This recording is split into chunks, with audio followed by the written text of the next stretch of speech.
Ça fait des années qu'ils s'aiment, d'une manière ou d'une autre. Mais je crois que maintenant vous avez une salle, il y a un fondement qui a été posé, une salle, il y a une salle qui est là pour accueillir les gens. Il faut que maintenant vous preniez du temps pour gagner d'autres personnes. C'est ça. Et ça, ce n'est pas l'affaire que du pasteur et de son épouse, c'est l'affaire du peu que vous êtes. Et croyez-le, toute église a commencé avec une personne. Toute église a commencé avec une personne. Et finalement, petit à petit, les choses, voilà, le Seigneur a fait qu'elle a grandi. En plus, vous, maintenant, vous n'êtes même plus dans une église de maison, vous avez posé quelque chose en disant, allez, on va commencer à louer une salle et puis on va se rassembler là. Et je trouve que c'est bien. C'est un pas de plus. Amen. Alors le chant. Tout-Puissant pour nous guérir et par sa grâce nous pardonner. La musique un peu la voix du commenter. Je crois en toi, Seigneur. Ouais. Je crois que tu es le Fils de Dieu. Après ta mort, Dieu t'a ressuscité. Je crois que tu as payé pour tous. Et je crois que tu es là, présent au milieu de nous, tout-puissant pour nous guérir et par sa grâce nous pardonner. Écoutez bien. Je crois en Jésus.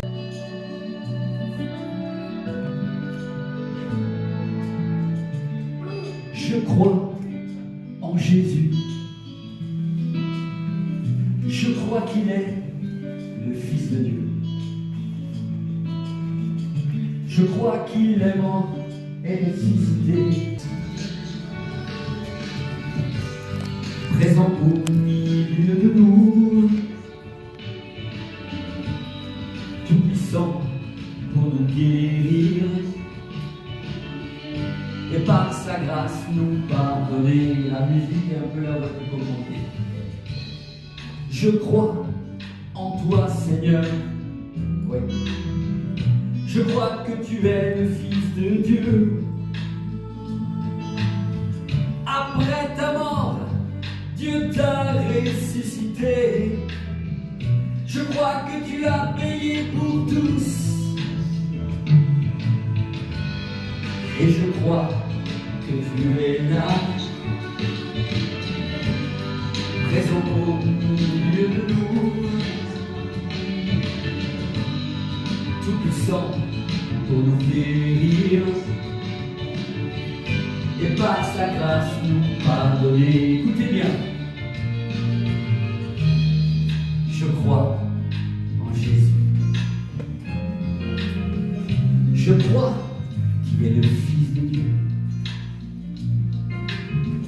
Oh, je crois qu'il est mort et ressuscité. Je crois qu'il a payé pour tous. Et je crois qu'il est ici, au présent, au milieu de nous, tout puissant pour nous guérir.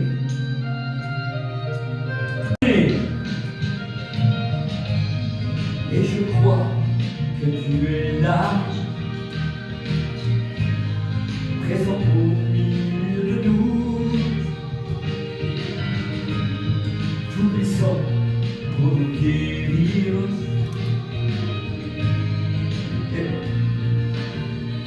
Amen. Et je crois que tu es là, présent au milieu de nous, tout puissant pour nous guérir et par sa grâce nous pardonner.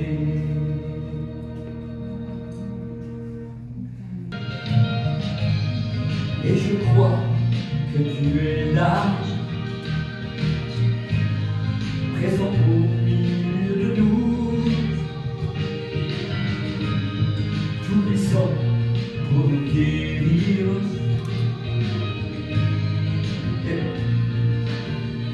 Amen. Et je crois que tu es là, présent au milieu de nous, tout puissant pour guérir,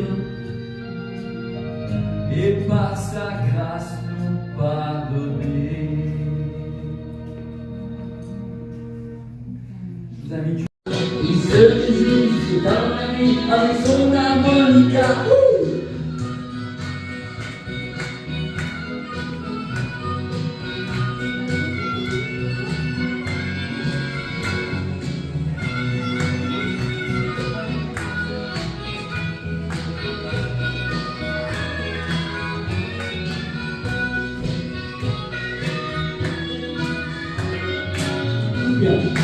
Il partit à la ville pour dépenser son bien.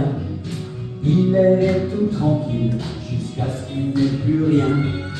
Et le soir, quand il comprit qu'il était ruiné, il n'avait même plus de quoi rentrer chez lui. Il se tourna vers le ciel et cria à l'Éternel: au Seigneur, aie pitié, je reconnais mon péché. Et Dieu le délivra et lui montra le chemin. Et notre cow-boy s'en va, le cœur rempli de joie. Et là-bas, dans la vallée, on entendait chanter. Tout le monde avait compris, notre cow-boy avait changé.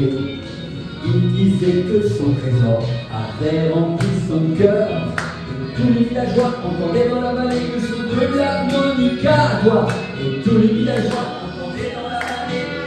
de l'harmonica. Alléluia.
Malgré qu'il a fait froid un peu aujourd'hui.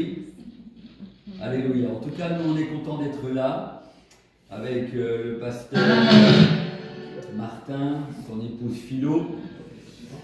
Et on pourrait dire que ce soir, il n'y a pas beaucoup de monde. Et on n'aime pas parfois quand il n'y a pas beaucoup de monde. Mais finalement, ce qui est important, c'est quoi? C'est que le Seigneur est là. Amen.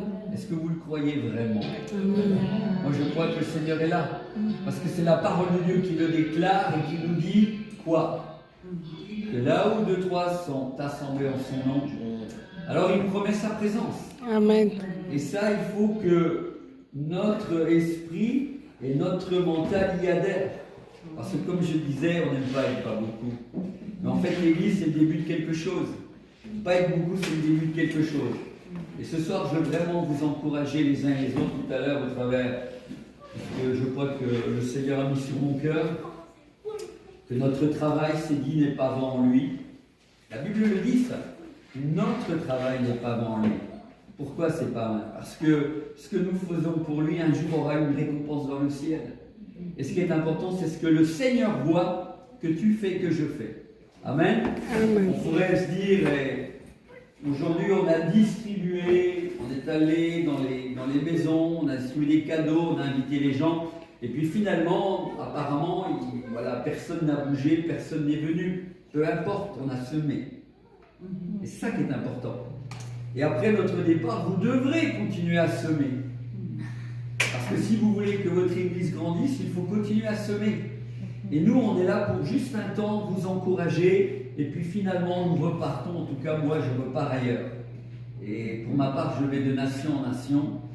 Et voilà, je sème d'une autre manière. Mais vous, l'église, ici, continue. Et vous devez croire que quand vous semez, il se passe quelque chose. Et nos paroles n'ont plus d'impact. C'est comme on dit ça, que le Seigneur te bénisse, le Seigneur va t'aider, mais finalement on n'y croit plus tellement à ça. Mais c'est important de ne pas tomber dans la routine de ce qu'on dit, mais de croire que l'évangile, cette bonne nouvelle qui est là, elle est vraie. Hein? Quand on parle de ce livre, c'est important de croire ce qu'il dit. Et si moi qui suis prédicateur, et qui va de nation en nation, si je ne crois pas dans ce message, alors je perds mon temps. Mais moi je crois que quand je prêche cela, il y a un impact dans la vie des gens, même si je ne le vois pas. Même si je le verrai même peut-être jamais. Mais dans le ciel, le Seigneur un jour me dira, mais oui, mais tu crois que rien ne s'est passé, mais regarde, quand tu es allé de telle nation là, ce jour-là, l'autre jour vous me disiez, j'ai beaucoup aimé ce que m'a dit Nathalie, c'est juste... Elle me l'a dit, mais pour moi, je ne savais pas spécialement, mais c'est un encouragement. Quand on est venu il y a 5 ans, ou 4 ans, elle me disait, mais il y a des gens qui, suite à ton passage, nous ont, je crois, rappelé qu'ils s'étaient donné, je crois, le jour où tu avais prêché. Vous voyez? Mais moi, voilà, on a prêché l'évangile, peut-être que ce jour-là, personne n'avait levé la main, mais peut-être qu'il y a eu quelque chose qui a été semé. Et vous savez, la semence, lorsqu'on la sème, elle ne pousse pas tout de suite. Est-ce que vous êtes d'accord avec ça? Ce qui serait insensé, ça fait rien si je chante pas. Je me laisse conduire pour l'instant. C'est pas grave, je serai prêt. Mais, vous savez, ce serait insensé un paysan qui a une graine dans la main. Lui, le paysan, quand il a une graine, le fermier dans la main, qu'est-ce qu'il fait? Il va planter la semence et il croit que la semence va pousser. Vous êtes d'accord? Oui. Il ne va pas, une fois qu'il a planté la semence, il ne va pas tous les jours la déterrer. C'est aller dans un pays. Mais non, être missionnaire commence quand tu sors de ton palier, de ta maison. Du moment où tu ouvres la porte, tu sors de ton palier, tu as ton voisin en face qui ne connaît pas Jésus, tu as peut-être le monsieur qui a un magasin en face, c'est un boulanger qui ne connaît pas le Seigneur. Tu vas aller dans un pays et tu n'arrives pas à témoigner du Seigneur à ton voisin, à ton boulanger. Comment tu veux que le Seigneur t'envoie ailleurs? Et finalement, l'évangélisation, c'est tout simple. C'est quand tu sors de ta maison, tout autour de toi, tu vas rencontrer des gens qui ne connaissent pas Jésus. Et ils ont besoin que toi, ou moi, mais pourquoi toi? Parce que finalement, toi, tu vas être dans un endroit où finalement, moi, il y a ces gens-là, je ne les rencontrerai jamais. Tu vas être dans une sphère où Dieu t'a placé, et dans cette sphère-là, il y a des gens dans ton entourage, dans ta famille, dans l'usine où tu travailles, dans le bureau, en tant que comptable, que moi, je ne rencontrerai jamais. Et tu dis, je suis chrétien. Oui, mais alors, si tu es chrétien, là où tu es, le péché doit reculer. Ce que tu vis doit faire reculer le péché. Parce que ce que tu vis, le diable en a peur. Mais ce que tu vis, si c'est vraiment cette parole dans laquelle tu crois, va impacter la vie de la personne qui te voit. Pourquoi? Parce que tu es différent.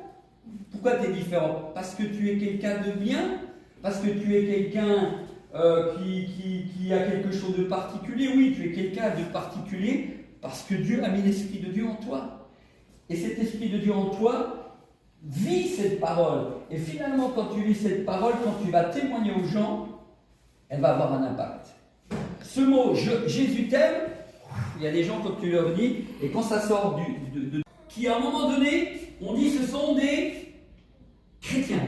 Le mot chrétien vient du mot, vient de Christ, chrétien, c'est-à-dire des copies conformes à Christ, des petits Christ. C'est les gens qui ont dit ça. Parce que les gens, à l'époque, ils voyaient les chrétiens, ils allaient, on les mettait dans les arènes, donc les lions les déchiraient, les dévoraient, c'est une réalité pour leur foi.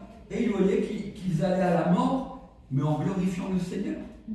Et leur vie dans la société d'alors, elle avait un impact incroyable. Ce qui fait que, quand vous lisez aussi les actes, il est dit que c'est le Saint-Esprit qui faisait grandir l'Église. Oui, mais le Saint-Esprit faisait grandir l'Église au travers de qui? De ces croyants qui avaient un impact dans la Bible. Et moi, en tant que chrétien, je suis une petite église qui se déplace. Ah, souvent on n'est pas conscient. Quand je me déplace, je suis un petit temple. Et le Saint-Esprit vit en moi. Et quand je me déplace, je dois faire attention. Parce que c'est Christ que je porte en moi. Et en me déplaçant, si j'ai un bon témoignage, je vais impacter la vie des autres. Amen. C'est une réalité. Et les gens les appelaient les petits Christ, des copies conformes au Seigneur Jésus. C'est pour ça que je dis, heureusement, je ne suis pas en train de dire qu'il n'y a pas de chrétiens authentiques dans nos églises, mais je dis qu'aujourd'hui l'Église a peu d'impact à l'extérieur, parce que nos vies ont peu d'impact dans, on va dire, elles ont peu d'impact parce qu'il y a peu de communion avec Jésus. Si nous n'avons pas d'intimité avec Jésus, finalement, nous avons peu d'impact. Parce que qu'est-ce qui fait que nos vies ont de l'impact? C'est notre intimité avec Jésus. Amen. Rien d'autre. Ce qui fait qu'un chrétien brille plus qu'un autre, c'est son intimité avec Christ. Et aujourd'hui, on ne veut plus de ça. Nos familles, nos vies doivent vivre ce que dit ce livre. Et ce que dit ce livre, c'est la vérité. Ce livre change des vies chaque année. Mais il faut le vivre. D'où ce que j'appelle être des chrétiens authentiques. Et finalement, ce qui compte, ce n'est pas ce que vous voyez en moi. Parce que vous voyez en moi peut-être quelqu'un qui a un bon témoignage, amen, et ça c'est déjà important. Mais finalement, ce qui compte, c'est ce que le Seigneur voit lui. Et le problème, c'est que nous comme chrétiens, parfois, nous sommes contents quand les gens nous voient à l'église en train de louer, ou bien aujourd'hui on est allé à l'évangélisation. Ça, peut-être qu'on l'a fait occasionnellement, mais la vie chrétienne, c'est une vie de tous les jours. Et vous savez qui c'est qui nous voit plus que vous me voyez? C'est le Seigneur. Parce que je suis sa brebis quand je sors. Quand je vais sortir tout à l'heure et que je vais aller à l'hôtel, finalement, à un moment donné, je suis avec Philo, et puis je suis avec le pasteur Martin, mais à un moment donné, je suis dans ma chambre. Qu'est-ce que je fais dans ma chambre? Oui. Le Seigneur me suit, je suis sa brebis, et ça, les chrétiens l'oublient souvent. Ils sont à l'église, hop, tout va bien, alléluia. Mais dès qu'ils sortent, on dirait que c'est plus les mêmes. Il n'y a plus de témoignages, on dirait qu'ils ne lisent plus la Bible. Ils ne prient plus. On le fait à l'église, mais mes amis, la vie chrétienne, c'est une vie de communion, d'intimité avec Jésus. Et quand David dit « Je serre ta parole contre mon cœur afin de ne pas pécher contre toi », David réalisait tout ça dans la communion qu'il avait avec le Seigneur. Toutes ces révélations, il les avait quand il était dans la présence de Dieu. Tous ces bons psaumes que nous avons viennent de ce qu'il vivait avec Dieu. Mais il était vrai, hein? Parfois il disait, Seigneur, je suis dans la déprime, mais les ennemis autour de moi me veulent du mal. Seigneur, je crie à toi. Qui était là à ce moment-là? C'était pas le pasteur, hein? C'était pas cette sœur ou ce frère qui est vraiment un ami. C'était le Seigneur qui est là. Et finalement, je crois franchement que nos églises parfois ne grandissent pas beaucoup parce que les chrétiens n'ont pas d'impact. Aujourd'hui, le problème, c'est que nos vies n'ont plus d'impact à l'extérieur. On a du mal à reconnaître qui est chrétien et qui ne l'est pas. Ce qui n'était pas le cas dans la première église. La première église, ce qu'on appelle l'église primitive, finalement, les chrétiens, c'est la lecture de la Bible, qui est la nourriture de l'âme. Et c'est la prière. Dans ce lieu où tu vas prier, tu vas être seul avec ton Seigneur, et la prière est la respiration de l'âme. Et si tu n'as pas chaque jour ça, ton âme, elle réclame, elle dit, mais viens dans ma présence. L'âme veut manger la parole de Dieu, veut avoir l'intimité. Et toi tu dis, non, je vais regarder la télé. Non, je vais regarder Facebook.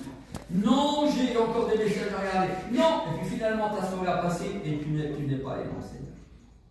Et finalement, nous devenons des chrétiens qui vivent sur les cultes, sur les réunions. C'est pas suffisant, les amis. Et c'est là, dans le lieu secret, que tu grandis. Pas ailleurs. Là, tu prends des racines. Et quand tu vas dans le lieu secret, qu'est-ce que dit Jésus? Quand tu pries, il ne dit pas quand tu pries, va à l'église. Non, non, on peut prier à l'église. Non, mais il parle de l'intimité. Comme un couple, quand un couple veut se retrouver vraiment, ils vont dans la chambre, dans l'intimité. C'est très important. Et de même, Jésus est notre époux et on doit aller dans ce lieu secret. Et Jésus va plus loin, il dit, quand tu pries, entre dans ta chambre et il dit, laisse la porte ouverte. C'est ça qu'il dit? Non. Qu'est-ce qu'il dit? Ferme la porte. Il dit, ferme la porte. Quand tu pries, entre dans la chambre et ferme la porte. Pourquoi? C'est important de fermer la porte pour fermer la porte au bruit du monde, à ces soucis qui sont encore dans nos têtes. Parce que même quand vous arrivez dans la présence de Dieu, dans ce lieu secret qui peut être, comme je dis, Jésus parle de la chambre, mais ça peut être une pièce où tu es tout seul, on ne te dérange pas dans ta maison, peut-être un petit salon au-dessus, j'en sais rien. Et dans ce lieu-là, Jésus veut te rencontrer. Mais quand tu arrives déjà dans ce lieu, tu as plein de choses dans la tête. Il faut encore enlever tout ce qui te préoccupe de la journée, un souci qu'il y a eu là, un enfant qui est malade. Et quand tu vas dans ce lieu, déjà, le temps de rentrer dans cette intimité, dans cette communion où d'un seul coup tu dépasses le plafond et tu es en communion avec le Seigneur, il faut déjà y passer un peu de temps. Et pour lire la Bible aussi. Et une fois que tu es dans cette présence, d'un seul coup, tu commences à prier le Seigneur, tu commences à le louer. À un moment donné, plus que nos actes. Et ça, il y a des chrétiens qui parlent beaucoup. Mais, au lieu de parler beaucoup, vit déjà. Et le fait de vivre quelque chose. Et c'est quoi le vivre? Moi, j'ai travaillé dans une usine pendant des années. Et alors, au début, je ne témoignais pas trop. Mais j'ai essayé de vivre. Et puis, je me suis aperçu que finalement, les gens, ils vous regardent de vivre. Un jour, il y a un copain qui me dit, et à 2 fois, ça s'est reproduit, et j'ai travaillé 20 ans dans cette usine. Il me dit, mais écoute, toi Armando, on t'entend jamais jurer, on est au XXe siècle. Je lui dis, mais j'ai pas besoin de jurer, moi. Pourquoi je lui ai répondu ça? J'ai dit, pas besoin de jurer. À tout va, je lui ai simplement répondu ce que dit la Bible. Et je lui ai dit, tu sais, la Bible dit, et je le savais au bout d'un moment que j'étais chrétien. Et je lui dis, mais la Bible dit, j'ai dû lui dire ça. La Bible dit que votre oui soit oui, que votre non soit non. Ce qu'on y ajoute vient du malin. Vient du malin. Hein, c'est ça. Et si vous êtes chrétien, et là où vous êtes au bureau, peu importe, vous commencez, vous ne changez pas de langage, mais vous croyez que les gens, ils vont vous suivre. Quand vous allez leur dire Jésus t'aime, ils vont dire, ah ouais, à Jésus même. Et puis tu me dis que tu fais partie de telle église, mais pourquoi tu continues à jurer? T'es comme nous. Tu ne changes pas de langage. Et s'il y a bien une chose qui doit changer quand on est chrétien, c'est notre langage. Il y a des chrétiens après 20 ans de conversion, ils ne changent pas de langage. Ils continuent à jurer. Ils continuent à convoiter. Moi, quand j'étais dans ce boulot, dans cette usine où j'étais régleur, à un moment donné, pareil, des fois les copains venaient, Armando, j'ai une histoire. J'ai une histoire, je savais ce que c'était. Hein. C'est une histoire sale, de sexe. Et moi, je leur disais, écoute, ça ne m'intéresse pas. Et finalement, quand vous leur dites ça, vous mettez bien sûr, sur le moment, ils se disent, ah bon, celui-là, il n'est pas comme nous. Mais dans le temps, ils se disent, il n'est pas comme nous parce qu'il est chrétien. Et ce chrétien-là, finalement, oui, c'est vrai que raconter en 10 ans de conversion, on continue à écouter des histoires sales. Les amis, on doit dire non à ça. Parce que vous êtes d'accord ou pas? C'est un témoignage que vous rendez. Si vous êtes au boulot, ça m'est arrivé, oh mais tu sais, À la fin de la journée, il faut noter, allez, le nombre de qu'est-ce que vous avez fait dans la journée, la production. Et puis, on vous dit, mais, donc le chef vous dit, mais il faut noter, allez, tu peux noter 61 pièces, tu sais, le patron nous vole. Moi, je disais, non, j'ai fait 60 pièces, j'en ai pas fait 61. Mes amis, vous comprenez? Et dans tout ça, le Seigneur nous voit, mais les gens aussi disent, ah, celui-là, c'est bizarre, il ne veut pas qu'on ait une pièce de plus. Ben non. Après, plus tard, pas tout de suite peut-être, vous allez dire, mais moi je suis chrétien et ça ne m'intéresse pas de voler le patron. Ah, mais le patron nous vole bien, c'est son affaire. Parce que Paul, il dit, je m'efforce d'avoir une bonne conscience devant Dieu et devant les hommes. Quelle est votre conscience? Et parfois on dit, mais Dieu ne nous bénit pas, quand je témoigne, il ne se passe rien, mais parce que, à un moment donné, les gens, ils vous regardent vivre. Et qu'encore une fois, vous ne pouvez pas vous tromper. Et à un moment donné, ils vont dire, ah, il y a tu sais, dans mon église, il y a une évangélisation, on reçoit un groupe de louanges, ou on reçoit un prédicateur qui va donner son témoignage. Et quand vous allez tendre le prospectus, la personne l'écoute, ça ne m'intéresse pas. Parce que ce que je te vois vivre ici, tu dis d'aller dans ton église, mais quand je te vois ici, tu es toujours en train de convoiter des femmes. Les gens le voient, ça. Et donc finalement, nos vies parfois n'ont pas d'impact, parce que là où nous sommes, nous n'avons pas d'impact, nous ne vivons pas le vrai évangile, mes amis. C'est une réalité. Mais quand nous vivons l'évangile, quand vraiment nous appliquons ce que dit ce livre, et moi franchement, je suis comme David, hein. J'essaie de vous parler de ce que je vis. David, il dit, Psaume 119, et le verset 11, il dit quoi? Il dit, regardez bien l'image, elle est très très belle, mais c'est de la réalité. David, il dit, je serre ta parole contre mon cœur, afin de ne pas pécher contre toi. Ça veut dire quoi? Ça veut dire, je serre tes lois, tes ordonnances, je les serre, je les retiens contre mon cœur, afin de ne pas pécher contre toi. Oui, parce que quand tu lis la parole tous les jours, et que si le Seigneur dit tu ne mentiras point, mes amis, un chrétien ne ment pas. Mais là encore, il y a des chrétiens qui mentent. Après des années de conversion, mes amis, un chrétien ne ment pas. Et si vous mentez au travail, le diable, il n'oubliera pas. Et ceux avec qui vous travaillez, ils n'oublieront pas, puis un jour, ils vous le mettront dans le nez. Mais le Seigneur nous dit des choses toutes simples. Il dit, tu ne convoites pas. Moi, quand je pars pendant 15 jours, là, ma femme est restée là-bas, en France. Alors, je pars 15 jours, je suis un serviteur de Dieu. Quand je suis ici, je fais n'importe quoi, je laisse mes yeux se balader, faire n'importe quoi, je fais attention à mes yeux, les amis. Parce que je veux être fidèle à ma femme. Et je sais que l'homme va être attiré par... J'ai dit non, je fais attention. Je ne dis pas que des fois j'y arrive toujours. Mais j'ai dit Seigneur, pardonne. Et vous savez, quand vous êtes lucide et que vous vivez cette parole, il y a quelque chose que nous avons que les autres n'ont pas. Les autres, les gens du monde ont la conscience, nous on a le Saint-Esprit. Ah ouais. Et moi le Saint-Esprit me dit, hé, t'es marié, et fais attention, tes yeux se baladent un peu trop là. Vous voyez, et ça paraît rien tout ce que je vous dis, mais c'est la réalité des choses, mes amis. Et si nous n'arrivons pas, Paul il dit encore, je traite mon corps durement afin de l'assujettir, c'est-à-dire de le garder en bride. Et parfois nous devons traiter notre corps durement dans le sens de dire, je sers ta parole me dit qu'il ne faut pas convoiter. Alors je ne convoite pas, Seigneur. Et finalement, si nous voulons avoir de l'impact dans nos quartiers, là où nous habitons, dans nos tes mots, tu ne sais pas trop, puis d'un seul coup, ça commence à couler parce que tu rentres dans sa présence. Et quand tu l'as lu, c'est la même chose. À un moment donné, tu commences à lire, les choses coulent. Et le Saint-Esprit te révèle des choses parce que tu es dans sa présence. Et finalement, quand tu es dans sa présence, au début, tu es arrivé à 5h30. Et finalement, quand tu en sors, parce que les gens disent, mais je peux donner au Seigneur que 10 minutes, donne que 10 minutes si tu peux. Vaut mieux lui donner 10 minutes que rien. Ça, c'est une parenthèse. Mais tu t'apercevras vite que tes 10 minutes vont devenir une demi-heure, 3/4 d'heure, 1 heure. Pourquoi? Parce que quand tu es dans la présence de Dieu et que tu goûtes à sa présence, il n'y a plus de temps. C'est une réalité. Et c'est vraiment Et moi, c'est vraiment important de vous dire ça, parce que sans ça, nos vies ont si peu d'impact. Nos vies ne peuvent pas avoir d'impact à l'extérieur si nous ne disciplinons pas pour entrer dans ce que j'appelle la culture de la prière, la culture de la lecture de la Bible, la culture de l'intimité avec le Seigneur. Et vraiment, je veux vous encourager à le faire. Parce que peut-être que vous le faites pas beaucoup ou un peu, je ne sais pas. Mais Jésus nous attend tous les jours dans ce lieu.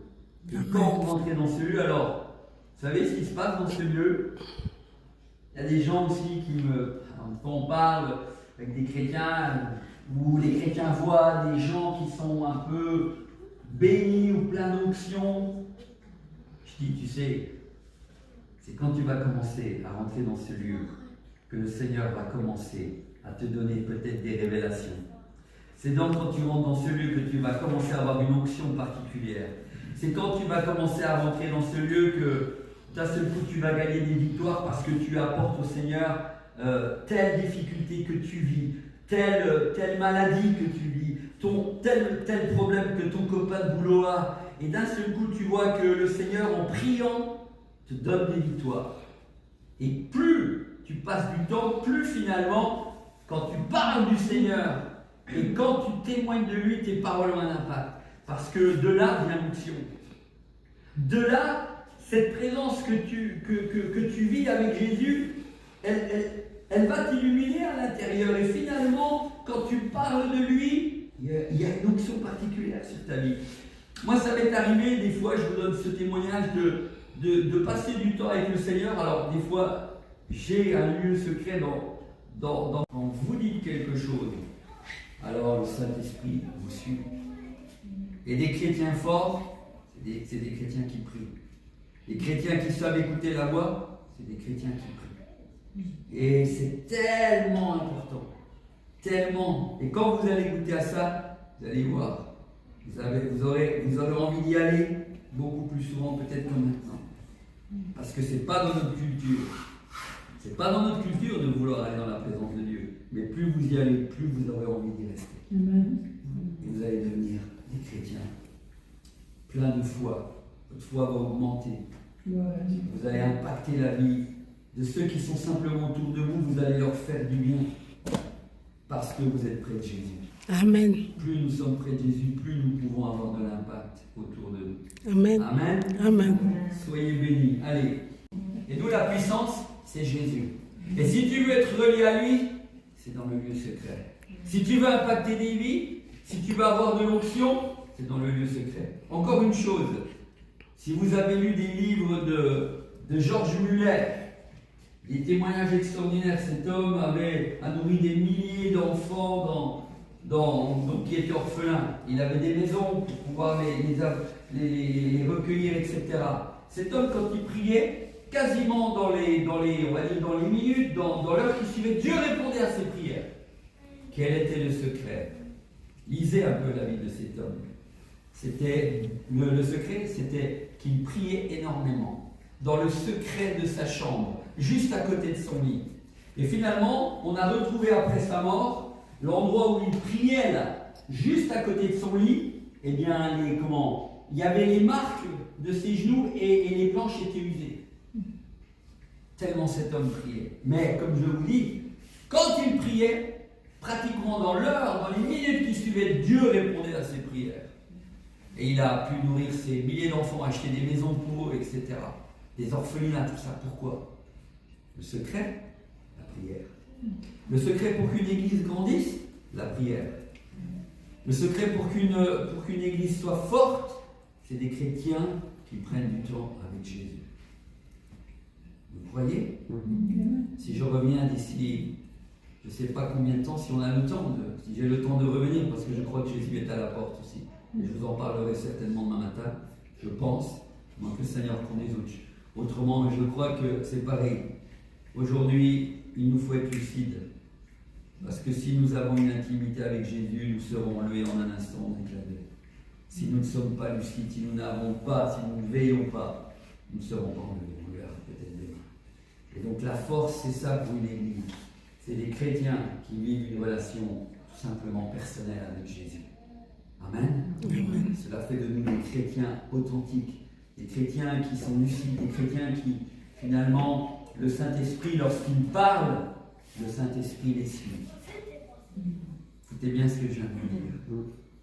Quand vous parlez, vous êtes dans le lieu secret, cette puissance, cette onction nous est donnée.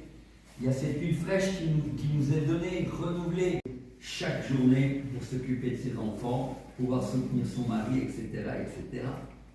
Aujourd'hui, on aurait 19 enfants, on dirait, mais je ne peux pas avoir du temps avec Jésus. Je ne vais pas m'enfermer 1 heure. Oui, mais c'est le fait que tu t'enfermes 1 heure qui va te donner du temps pour tes enfants et même pour toi.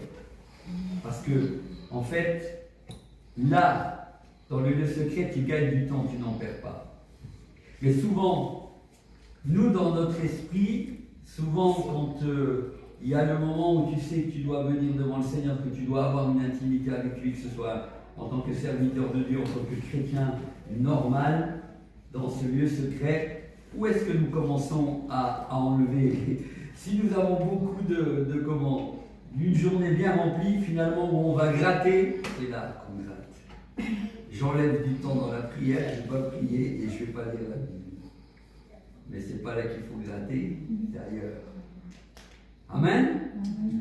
Donc je veux vraiment vous encourager ce soir.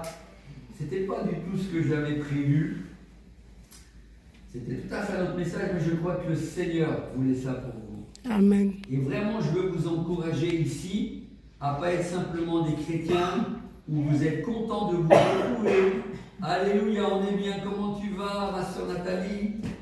Mon frère, le pasteur Gilgat, Jonathan, comment tu vas? Le frère Josué, tu reviens faire de la louange, c'est super. Allez plus loin. Si vous voulez gagner des âmes, il faut que vous soyez plein du Seigneur. Et finalement, je sais que tu as une voiture rapide. Ah, pardon, électrique. Ah, je croyais que c'était une électrique depuis du Duracell, moi. Ah non, c'est à pile. Hein. Ah non, c'est à pile. Ok, comme ça. Et finalement, ta voiture là-bas, elle est bien. Mais si tu la nourris pas tous les jours pour lui donner de l'électricité, tu verras très vite qu'elle est belle. Et j'ai des parcours de prière, parce que j'habite dans la nature. Et c'est encore plus facile parce que quand je vais dans la nature, je n'ai même pas besoin de dépasser le plafond, je suis directement en communion avec le Créateur. Et ça m'est arrivé des fois d'être dans la nature en train de prier. Et finalement, le Seigneur me donne une parole. Il me dit, tu vois tel frère en Afrique, il faut lui dire ça, ça et ça. Je prends le téléphone, j'appelle, je lui dis, écoute, je crois avoir reçu ça pour toi. Et le frère confirme, me dit, oui, c'est vraiment ce que j'ai. C'est vraiment ce que je vis, c'est ce que j'avais besoin. Où est-ce que je l'ai reçu?